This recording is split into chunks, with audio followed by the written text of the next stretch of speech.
Mark Rogers TV, the voice of college football. That means I've got a voice. You've got a voice, of course, with your comments, suggestions, and questions. And of course, we bring in the best bloggers, broadcasters, and writers in the industry, including Brent Beard. You can join him on First Coast News as the college football analyst and also as the co-host of College Sports Today. Brent, how are you doing tonight? Well, I'm doing well. It's good to be with you. Isn't it a great time of year? We just finished hoop season.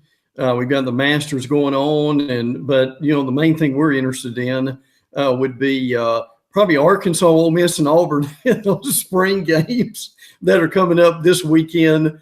We just finished with South Carolina last weekend, and I am looking forward to going to the Florida and Bama game back to back. So that should be a lot of fun. Yes, it's amazing. I worked in Mississippi for 6 years covering Ole Miss, Mississippi State, and Alabama, and the rest of the SEC by extension. And it's always football season. Yes, absolutely. Regardless of how good the baseball is and the other sports. And you can look at the tournaments and the championships in the other sports, whether they be tennis, basketball, wherever it is, girls basketball, women's basketball, and the SEC is just as good as anyone else across the country. But football is where the heartbeat is. So let's mention Alabama. Why don't we just go to the top right there? And this quarterback competition, of course, is in play with Jalen Hurts. And I think for Alabama Nation, for the fans, they don't see it as a competition because of what Tua Tagovailoa produced there in the national championship game. But just your thoughts about another Alabama team that should be primed and poised to take it all. Well, obviously they lose a lot on defense, but this is a team that truly reloads every year. And I know everybody's interested in the quarterback situation, but I think when you break this thing down into units, there's some real concern about the secondary, and I think that's why. And I don't think he's going there, but they were even experimenting with Devontae Smith, who caught the touchdown pass in the championship game in the secondary in order to do that. So that's a group that needs a whole lot of work, and that's going to be interesting to see what they do in the spring. You wonder what they might do with a guy like Trayvon Diggs, who I know is hurt a little bit right now. Could they move him back and forth a little bit? But there's no doubt everybody's looking at the quarterback situation. I do think Tua is a guy. I think he's got a skill set. And as much as I respect Jalen Hurts and what he's done at this point with only losing 2 games, and I do think they can get Hurts involved with the offense. I would make Hurts Hines Ward or Cordell Stewart and play him a little quarterback, running back, receiver, even let him return kicks a little bit, because Tua just has the instinct to look off safeties and cornerbacks, which is what was able to win the championship game. So that's a help. But what's also interesting in this, when we dig into it a little bit, Mac Jones is a kid from Jacksonville. He was a Kentucky commit, and then he uncommitted, went to Alabama. And I'm not saying he's going to play a lot, but the reality is, as you know, in this league, you got to have healthy quarterbacks, don't you? And you got to have a deep roster, whatever it is. So I'm still wondering if maybe they don't go out and it still end up getting a graduate transfer just to have the depth. But at this point, and we'll see coming up in a couple of weeks, I still think Tua is going to be the guy. Yeah, a few things you mentioned there caught my ear. One being, of course, the quarterback situation. I'll start right there. And Tua should be the guy, you would think, based on the performance. And I know it's a limited sample size, but it was under the most dire circumstances that for him to pull through as a freshman in that circumstance, down 13, and then later in overtime behind the sticks after he took the sack, and to make that kind of throw. You just see the college quarterback written all over Jalen Hurts versus not an NFL type quarterback today, but the potential to be an NFL style quarterback in Tua, and what he's able to do with all the things that you just mentioned, with the anticipation, the throwing in the tight window, and that NFL type style arm and passing threat.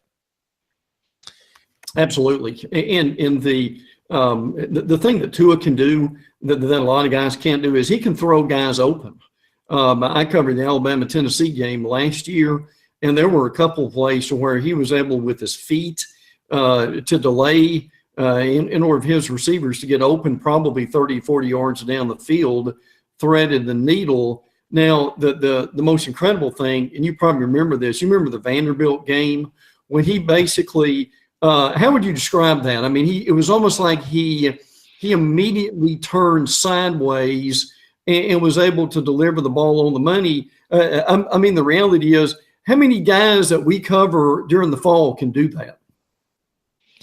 Yeah, and again, to compare that to Jalen Hurts, for all his athleticism, it looks like he needs to throw the football. He is struggling to throw it like a good quarterback. It just seems effortless for Tua, and he's just at another level as a passer. And considering the inexperience, it's pretty remarkable. So you mentioned something else about Nick Saban's propensity to take that first, maybe third to half of the spring session and start to become the mad scientist, move some pieces and parts around and play around and figure out, hey, can this safety play outside linebacker or vice versa? And he likes to do that. And who can argue with the results? Really? Absolutely. Now again, as we mentioned, Devontae Smith probably not going to play in the secondary, but it doesn't hurt just to see what these guys are going to be able to do. And I think another thing that he's going to take a look at is the kicking position, and do a little bit of experimentation with that too. The amazing thing about Saban is that people never understood, and I've had a lot of conversation about that. Some schools just struggle with this. It's why they cannot have a consistent kicker. I mean, there are no Van Tiffins or Michael Proctors out there right now, or so it appears in the kicking game. Oftentimes, and I felt wow to and listen. I watch some of these YouTube things like you do, and it really doesn't matter to me if they kick at 70 yards. Either on a tee or without a tee. The reality is, can you kick a 30-yarder in the national championship game with the game on the line? That's really all that matters, right? Yeah, and you mentioned it's just odd to think about Alabama's issue in finding consistency at that position, considering that if you look at NFL rosters, you see all sorts of place kickers who hail from Group of Five schools and FCS schools. And why can't Alabama find one of those guys every 3 to 4 years? Yes. Seems kind of odd. Well, we've got Brent Beard on the line. We're talking some SEC football. You can join Brent as he is the college football analyst for First Coast News and also the co-host of College Sports Today.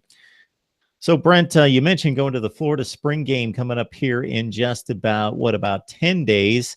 And your thoughts about the Florida situation. Dan Mullen was able to win at a certain level with much less resources and much less of a recruiting base there at Mississippi State. And now I would think that he is primed to take this program to the heights that we haven't seen for 10 years. It may take a few years, though. Sure. Well, the thing that first of all, Mullen was here in town on a Monday night speaking to Gator Boosters a few weeks ago. And the thing that's different about Mullen is really comfortable in his own skin, which you see that in that he is not reluctant to invite the former players to come back and to be a part of the program. And he wants the fans to be able to see some of the practices. Now, they're not going to give away any trade secrets, obviously, during the spring, but I can appreciate the openness that he's got. There's a lot of excitement, not only here, but up the road with what Willie Taggart's done at Florida State too, and just the openness. Taggart had, and now listen, this is staggering to me. Taggart had, and we'll chase a quick rabbit here, but Taggart had Bobby Bowden on the practice field this week. That's the first time that Bowden had been on the practice field since 2009. That tells you there's been a real disconnect at Florida State for that reason. But getting back to Florida, the main thing that the Gator fans would like to see, besides just winning consistency, is can they find a quarterback? And right now, the guy that people really have not heard a whole lot about is Kyle Trask. I know you're familiar with that name. He was a 3-star quarterback coming out of Texas. I remember some of the ESPN recruiting analysts telling us when they were looking at Felipe Franks and some of the other quarterbacks that they were, do not sleep on this kid Trask because he's a tough kid. He's a gritty kid. He's got a better arm than people realize. And he has really proven that so far. You've got, obviously, Felipe Franks is still involved. He had an awful scrimmage the other day, and hopefully he will get better. Jake Allen is a kid that they've got, but he really hasn't done much because he's so young. Emory Jones is the dual threat, who probably is the quarterback of the future that Mullen really likes, and being able to be more of a dual threat. Frankly, I think they've got the skill position players to be able to come in and play well. A name to remember is Van Jefferson, who has transferred from Ole Miss, but as you know, the wheels grind slowly at the NCAA, and he has not been cleared yet.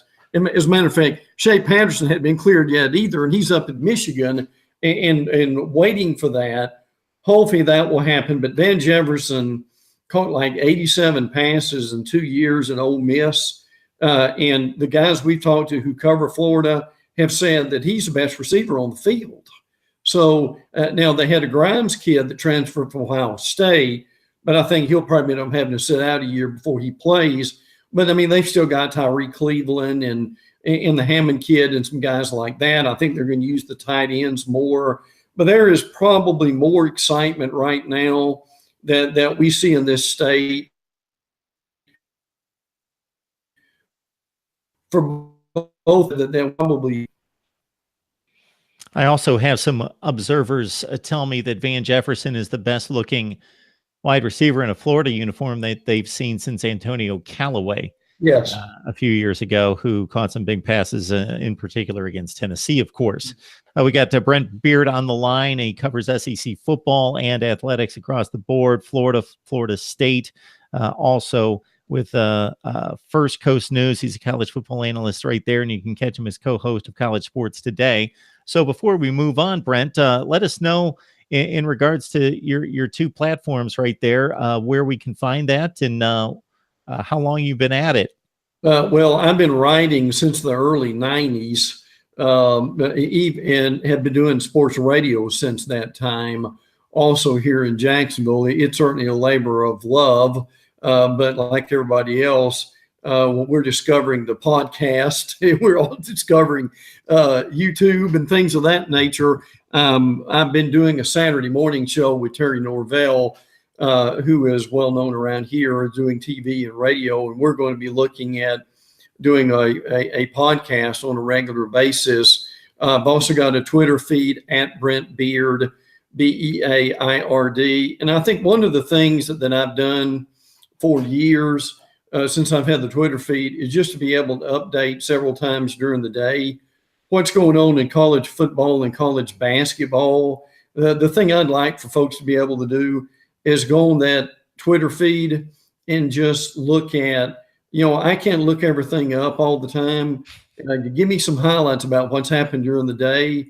Because, as much as we love this stuff and as long as we've done it, we're still college football fans at heart. And the stuff that I want to see, I will be glad to put on there. And the amazing thing is, when I started in the business years ago, I could go to the library. I remember doing a Saturday morning show and starting this. And if we could get a Atlanta Constitution that was like a Tuesday edition for a Saturday show, we thought we had died and gone to heaven and struck gold. Now you got this stuff that's instantaneous on Twitter. And listen, as you know, the reality is if you're a college football fan and you're not on Twitter right now, you're losing out as far as just finding out what's going on. Absolutely. No question about that. Brent, even though we're going to focus on the SEC, you mentioned Florida State. Willie Taggart comes in after 1 year at Oregon. Of course, he knows the landscape there in Florida extremely well, but has yet to win at the Power Five level, let alone with the expectations of a Florida State. But you give an interesting anecdote to him understanding what the past means and making that connection. Your thoughts about what Willie Taggart could possibly accomplish in the first year of his reign, but overall, considering that he got a late jump on things, but still brought in and closed with a good recruiting class. I think the thing that Taggart has done so far that's been impressive, he has been very open to the fans, to the former players. They're going to retire Peter Warrick's number and honor him. And by the way, if we have some folks who don't know who that is, go back and Google him, because if you do, you'll spend half an hour looking at him and what he was able to do. We mentioned Bobby Bowden being there. No, look, I like Jimbo Fisher, and I think he's going to do a good job at Texas A&M. But the reality is, as you know, that did not end well, did it? And Fisher really was isolated toward the end of his tenure there. And one of the things that Taggart's done, he has encouraged his staff to get out of the football building and go eat lunch where some of the other faculty eat. And just to meet those folks and get to know them a little bit. Taggart he reminds me kind of a Robert Schuller, Norman Vincent Peale, positive thinking guy. He ends a lot of his talks to the media, have a good day if you want to. I think that's pretty clever when you think about it. But he obviously has changed his staff. Now, Odell Higgins is still there, which is a good deal.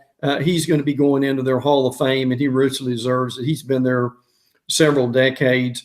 Now, DeAndre Francois will be back. He hadn't done much during the spring. He got hurt, obviously, in the Alabama game, but is a really good quarterback. The Blackman kid who came in, who maybe was 160 pounds soaking wet. I fear the kid's life. Yes. Yeah, he needed a year, but didn't have it, did he? In order to get bigger and stronger. Now, when you've got Cam Akers in the backfield, you don't need a whole lot because you can give him the ball. Nooney Murray is going to be really good. They've got a Matthews kid at receiver who I think they really like. He didn't do a whole lot as a freshman because unless you're just incredible for whatever reason, particularly at receiver, Jimbo Fisher doesn't like to play freshmen. So he's going to get his chance at this point. Offensively, their biggest concern is their offensive line that really struggled. They've given up nearly 40 sacks in the last 2 years. I'll let you think about that number for a minute. That's just incredible for them, isn't it? Exactly, Brent. That's one of the reasons why I would say to Blackman that although he shouldn't have played last year, he shouldn't have been too surprised that he played, because if you watch DeAndre Francois, what he was able to accomplish the season before and leading this team to an Orange Bowl win was pretty remarkable, getting off the deck time and time again as a freshman behind that offensive front. Well, there's no question about that. And they made a needed change. Greg Fry is the offensive line coach now. And I've heard coaches say, and I've even heard Nick Saban say this, that after about a decade, kids start tuning you out and they quit listening. So they needed that. Brent. Yeah. If they can rebuild that offensive line, they will be very good. But look, as you know, what's happened to them is Clemson has become Alabama and Ohio State, and Miami now with Mark Richt and their recruiting, and Malik Rozier's had a good year.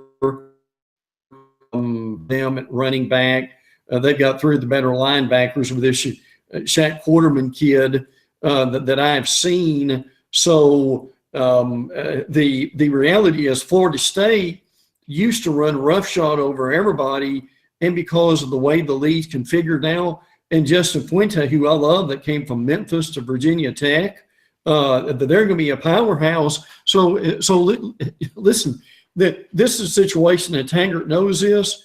They don't rule the ACC anymore, which for us is really gotten difficult to get used to.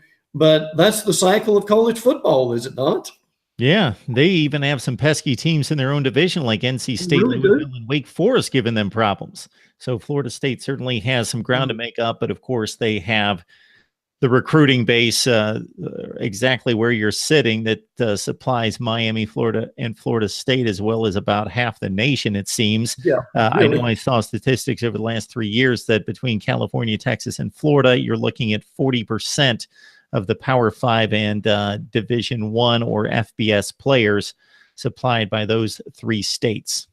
And see, that's one thing that was curious for us as to why the Jim McElwain era did not work. Because now, to his credit, toward the end of his tenure at Florida, as short as it was, they got coaches who recruited the South Florida area. And if you look at their roster, they've still got a lot of kids from Broward County and Orlando on down. And look, we've said for years, haven't we, that particularly for Miami and whoever's coaching them, if you could draw a circle around the city of Miami that extends to what, maybe 50, at the most 100 miles, if you kept those kids and were able to cherry pick those kids and keep them home, you're going to challenge for a championship every year.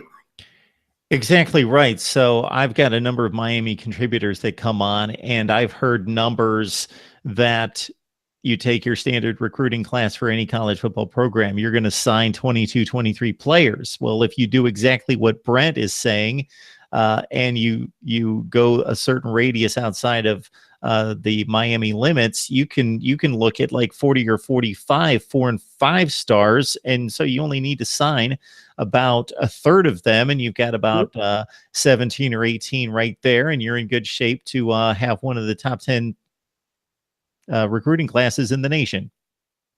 Oh yeah, well, and look at Alabama with Amari Cooper and some of the guys that they've been able to pull in over the last few years, and obviously the bigger schools are going to cherry pick from that area, but it's just like it's an absolute factory down there. And that's without even mentioning like American Heritage, some schools like that are basically just small junior colleges. Is what it amounts to.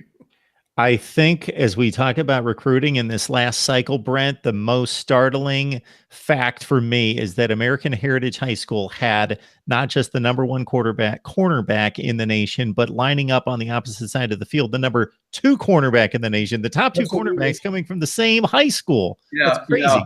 Well, and I used to do some analyst work for Comcast years ago, and we did an American Heritage basketball game, and we were talking to the coach, and he said, "Well, this is one of our teams," and we said, "What?" He said, "Well, you've got to realize we've got like 3 or 4 basketball teams." And, we're used to dealing with one from each school, and they've got 3 or 4. So, but Chris Winkie was involved with these situations, and he went to and recruited and was involved in coaching in South Florida. Then went to Alabama as an analyst, and is now with Jeremy Pruitt at Tennessee. So, listen, guys like that. And associated with IMG and places like that, as Winkie was, it's amazing what they've been able to do over the course of time, and that's helped in their career. Just to be able to watch some of that talent's unbelievable. We're talking up the SEC with Brent Beard. You can join him on First Coast News as college football analyst and also as the co-host of College Sports Today. Brent, we could talk SEC football all night. I will throw one more thing at you, and that's, of course, we've got the supremacy of Alabama, and now we've got the rivalry as it appears to be forming with Georgia. On the other side is the program that I would argue has the greatest disparity between them as the best in the division versus the rest of the division in college football until Dan Mullen gets things in play.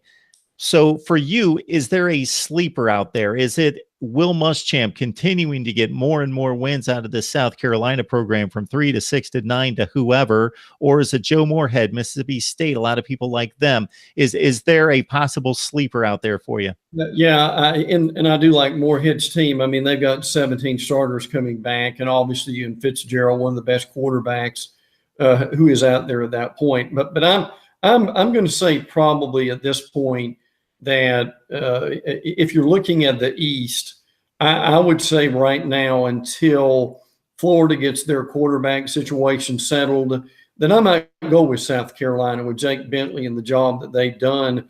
Listen, when Deebo Samuel was healthy, was he not maybe the most explosive player in the league for that month when he was returning kicks?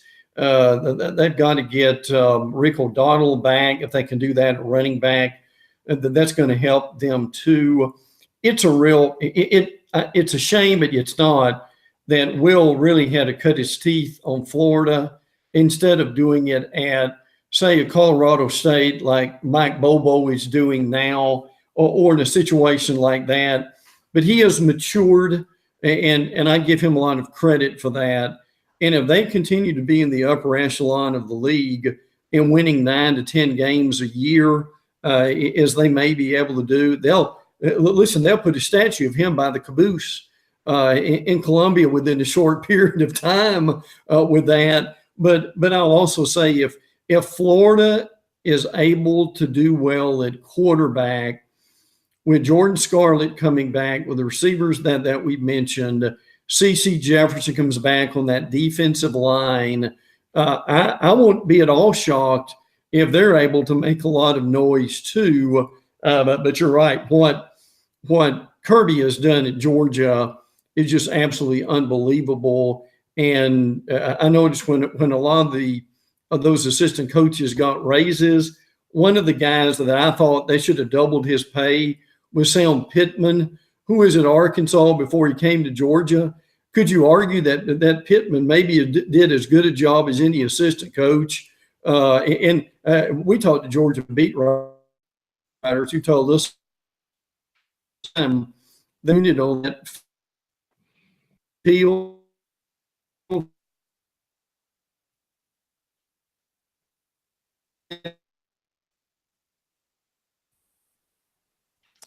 Think I may have lost you there at the end, Brent. I think we got you back now. So Yes, I will just I edit these. I won't be doing that in the future, but I edit these down. So not a big deal. I'll wrap it up right here. Sure.